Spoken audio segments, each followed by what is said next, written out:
प्रिय विद्यार्थियों, इस वीडियो में हम चर्चा करेंगे बलबन, जो गुलाम वंश के शासकों में इल्तुतमिश के बाद सबसे महत्वपूर्ण शासक माना जाता है। बलबन की एक नीति के बारे में आपने सुना होगा, आपने सुनते हैं, जिक्र करते हैं बलबन की रक्त और लौह की नीति। लेकिन जैसे नीति के शाब्दिक अर्थ से लगता है कि कोई विशेष सख्त खून बहाने, रक्त बहाने और लोहे यानी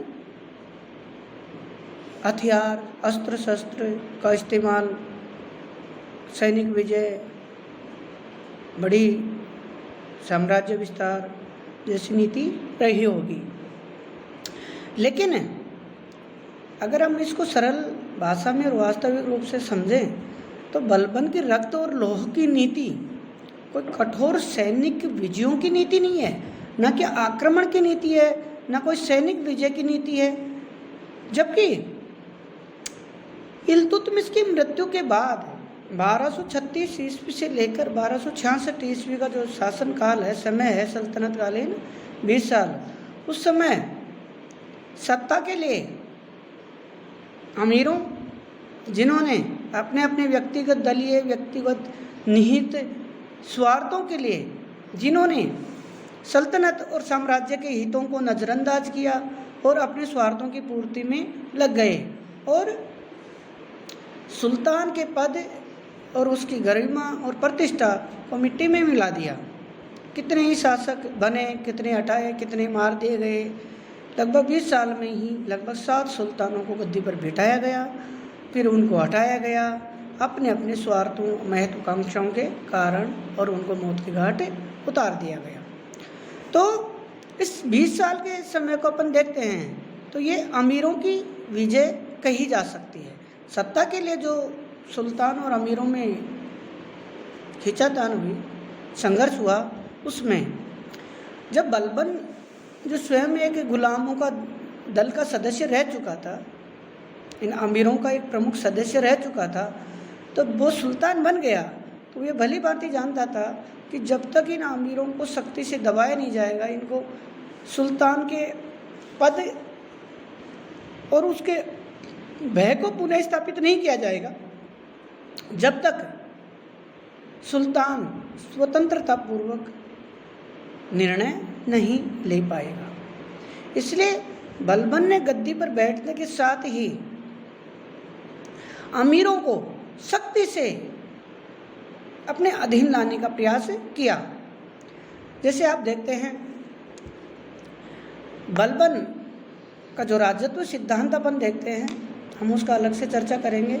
लेकिन जो बलबन के राजत्व सिद्धांत की जो आवश्यकता है,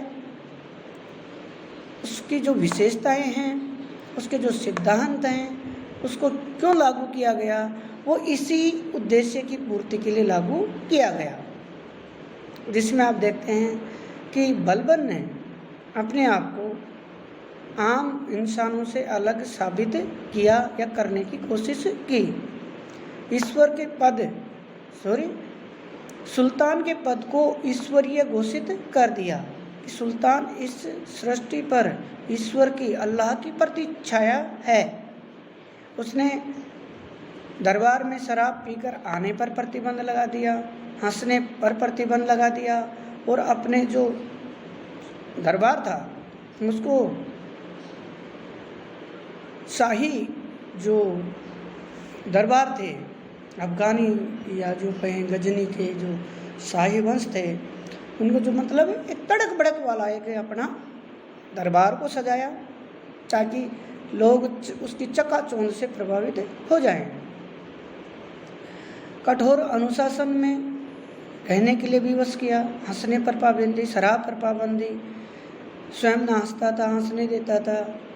और जब उसके पुत्र की मृत्यु हुई, सूचना दी गई, तो स्वयं बलबन ने कोई प्रतिक्रिया जाहिर नहीं की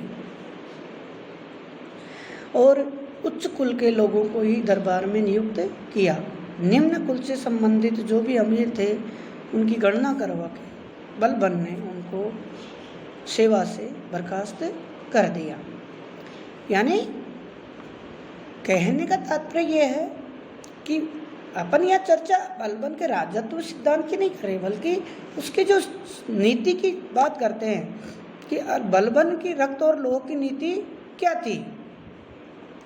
तो वो उसकी नीति इसी का सार है, इसी का परिणाम है कि वो कैसे भी सुल्तान की पद की खोई हुई प्रतिष्ठा और गरिमा को पुनः स्थापित करना चाहता था। इसके लिए उसने जो भी संभव बना वो सख्त से सख्त और कठोर से कठोर नीतियाँ और नियम लागू किए, और इन्हीं सख्त नीति, अनुशासन, आदेश, इन्हीं को बलबन की रक्त और लोह की नीति कहा जाता है।